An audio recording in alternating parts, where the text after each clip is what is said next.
Hello, everyone. Welcome back to the Weird World Adventures, the podcast. I'm your host, Mallory. And I'm your host, Michael. And we're here to show you just how weird this world of ours really is. If you haven't yet, be sure to check out Mallory'sAdventures.com. And Weird World Adventures is on Amazon Prime and Roku. And Season 2 will be here any moment now. We are editing aggressively. A repeated refrain on the last several weeks of the podcast. Well, you see how the process works. I know. It's a very long, rolling endeavor at the end when you have to get deliverables out. Oh, the deliverables. They're so chonky and lots of exporting and all the fun stuff. It's very close. It is very close. You have finished a couple episodes. Yes. And the rest are at the 98% finish. Yeah. Right I'm in the home stretch. That last couple percent is just brutal. I realistically believe it could be done by this weekend. Well, if I have the weekend. She told me that last weekend, too. And the weekend before that. I have the weekend off, so just. Okay. Yeah, home stretch. Anyway. Well, we'll have this conversation again on next week's podcast, where it'll be again coming out soon. Okay, all right, we'll see. We'll see. But in celebration of the second season launching on Prime and Roku, I wanted to present another interview we have done at the Queen Mary, which was while we were filming season 2 of Weird World Adventures. This one is kind of a special behind the scenes extra bonus interview from the Queen Mary. Yeah, this has more of the practical history of the boat, of the ship. Yeah, and what they're trying to do with it now, like PR-wise. Yeah, what they're building now on the brand. So this interview occurred after the big tour interview that's featured primarily in the episode. Yes. So. It was pretty good. You know, it was pretty exciting because we did the big ghost tour interview. And it was great. And we got the full tour of the ship. All about ghosts. Oh, yeah. You were like, oh, this is my jam right here. This is so great. And then she just makes me be the camera guy for those kind of things. I'm not trusted to speak during that stuff. I'll ruin it. The people that believe this might. And then we ended in the restaurant, which was really nice. And the bar restaurant. It was very nice. That's where we did this Mm-hmm. interview. So it's kind of more of just the practicality of what we're doing with the ship now. Yes. And it was funny because we did this interview, which you're about to hear. And when we finished it, we then left and we're like, oh, we have like a good 2 hours before we're gonna have to do the Dark Harbor tonight, which Dark Harbor is my favorite Halloween experience of all time. So I was so excited to show Michael Dark Harbor. And we had a couple of hours before we had to be there. Oh, we can take a nap because we're like on the go filming. Oh, this will be great. Yeah. We have some time. And so we started to walk back to our room to take a nap because we were exhausted and change clothes. And we stopped in B340 because that's the really haunted, quote unquote, it's their famous haunted room. It's the one that was on Ghost Hunters that had a bunch of controversy. I do always like when you say the most haunted, or when someone says what does that mean? Multiplying by 0 is still 0. It's the legendary room of I understand. Queen Okay. Mary. How about that? It's famous lore. Famous lore of the Queen Mary. Yeah. They used to have mazes called B340. Okay. Yeah, okay. I respect the mythology. It's just, okay. And we're leaning, you were leaning in the way taking pictures in there. And I had moved on to take pictures of something else or video. I was doing something else. And the guy, one of the workers on the ship came up and tried to scare you. I know. I felt almost bad because ghosts are just so not my thing that he was came up behind me and snuck up and was like, bah! And I was just like, oh, hello. It's you can scare me, but just the ghost thing just doesn't even move the needle for me. So I was totally unperturbed. And he was just like, oh, I thought I was going to get you. I was like, well, and then he proceeded to be like, oh, you guys are here filming the ship. Oh, you're tourists. Oh, this is great. Let me take you on another 2-hour unscripted tour of everything I know about the Queen Mary and show you everything you didn't see in the last tour that you The did. thing was, he was great. He was great. And knew a whole lot. Yeah. And somehow we had just finished essentially a 2-hour tour of the Queen Mary. And then this guy gave us an impromptu 2-hour tour of the Queen Mary. And somehow it didn't really overlap. They didn't. It was basically new additional information. And I was just like, how is this possible? And this guy wasn't even a tour guy. No. I mean, he was, I forget what his role was. Electronics? He worked like, with the events, like setting up that. Maybe it was the lighting. Mm-hmm. Yeah. The tech side. Yeah, he was on the tech side, but was just so knowledgeable about the ship. Yeah. And he's like, just pretend like you want to look for a wedding here, and I'll take you in here, and I'll take you in here. And we went all over.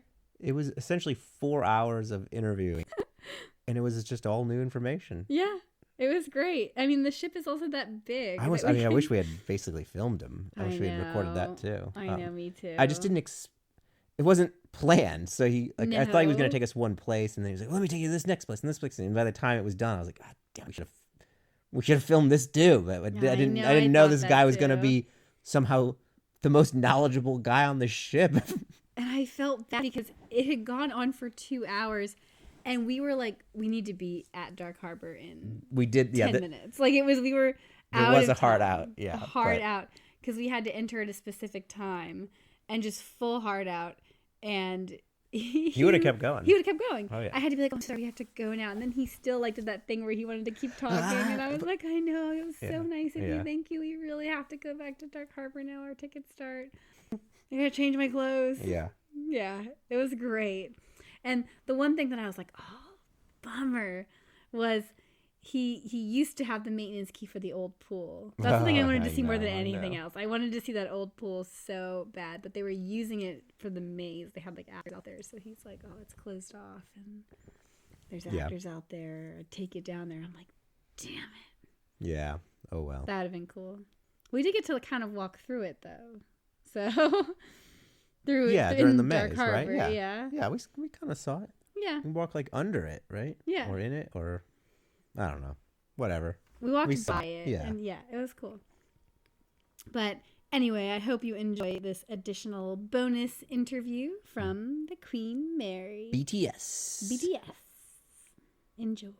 So thank you so much for meeting with me today, Steve. You're welcome. So can you tell us a little bit about the history of the Queen Mary, when it was built, and kind of how it progressed throughout time? Yeah, so it was built, first put into the water in 1934. That's when the ship was christened by Queen Mary. And then in 1936 is when it first set sail.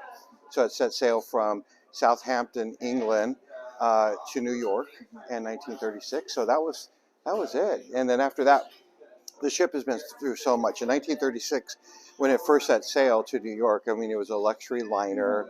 It was the place in elegance and class, and it was really a first class venue, and it was that way until 1940.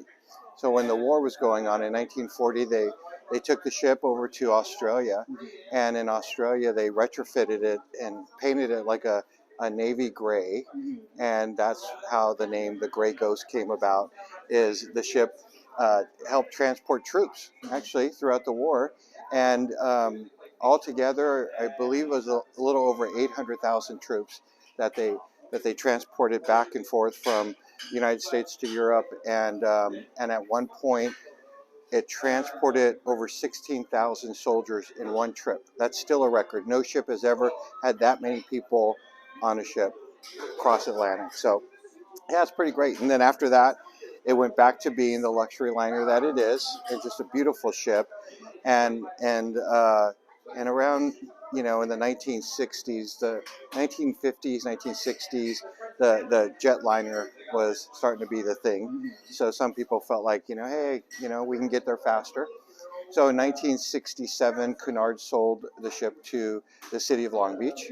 There was different bidders, Philadelphia, New York, but Long Beach, won out, and the ship came in 1967 to Long Beach, and then there was a lot of work put on the ship, and in 1971 it became open to the public, And then after that, it's sitting here in Long Beach, and it's had tremendous success in entertaining the world. Lots of people come from all over, and it was out of service for a little bit during COVID, and then we just opened last year, and ever since then it's great.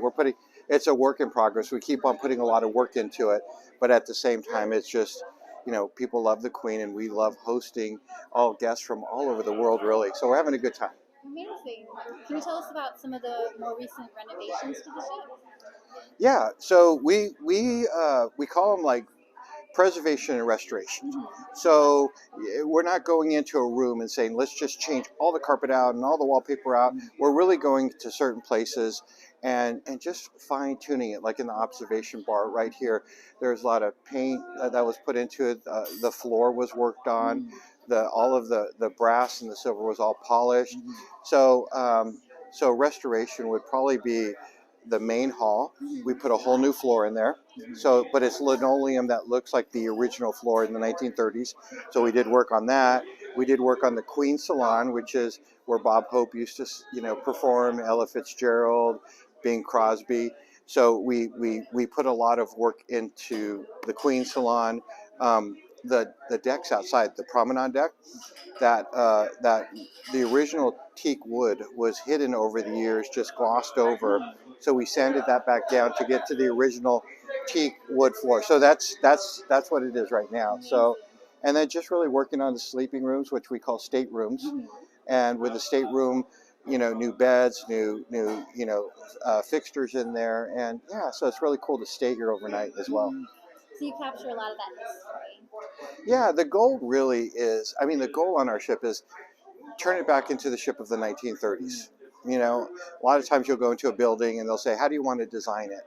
We have a little heads up because we know what worked back in 1936. So now the mission is to get it looking the way it did before. And because it was elegance, it was the elegance of the 1930s, and that's really our mission, is to make it so. And not only that, but there's not another Queen Mary. There's not another place like this. So why not just show people what passengers felt like back then? That's amazing. Yeah. And what about this observation bar too? You were just talking about the changes that happened in here. Well, the observation bar is, there's lots of places on the ship, but this is like we always say this is like the heart of the ship is the observation bar.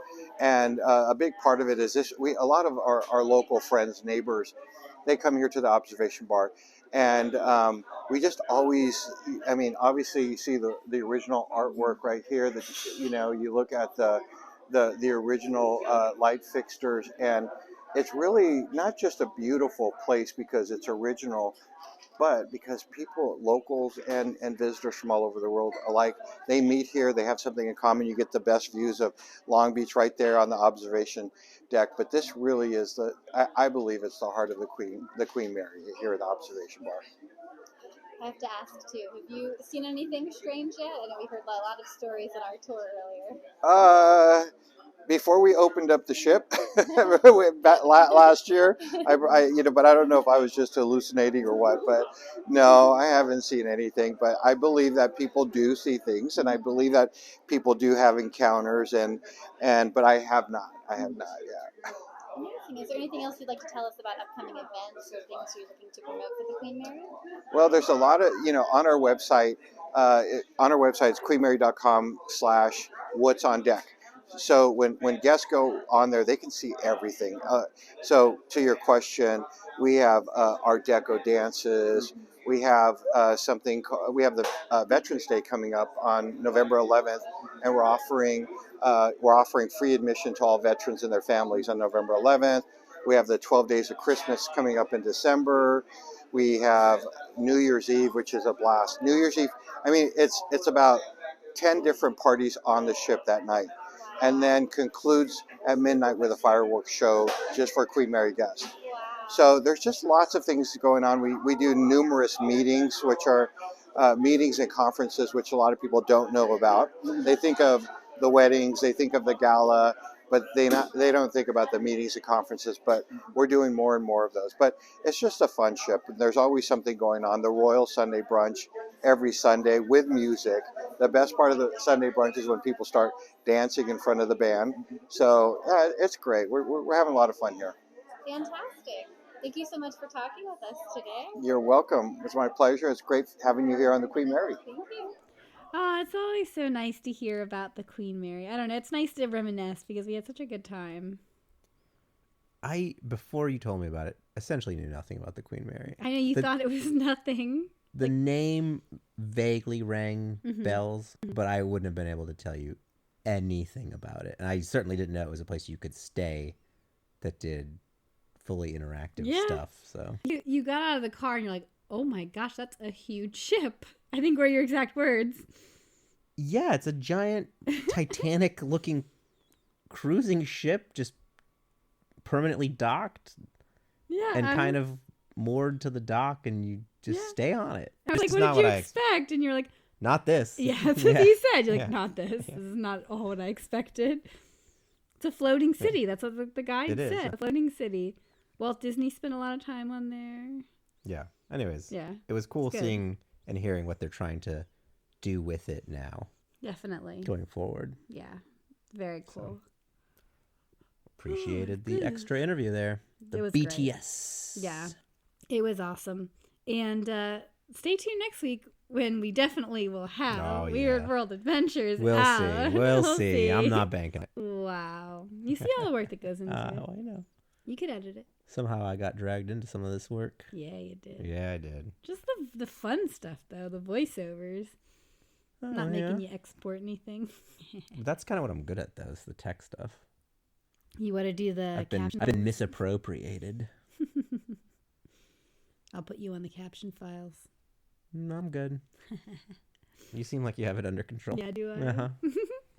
And it's not like last time where it was just 6 episodes. This is 12, so it's very substantial, the amount of... We'd planned 10, and 2 of them became so in-depth that they needed to be 2 separate episodes. So there are 12 episodes now. It's going to be great. It's going to be good. And we've already started filming season 3. Yay! Yep. Alrighty, thank you so much for tuning in today, guys. Stay tuned next week to see whether or not Weird World is done. Dun, dun, dun. And until next time, everybody, I'm your host, Mallory. And I'm your host, Michael. Stay weird.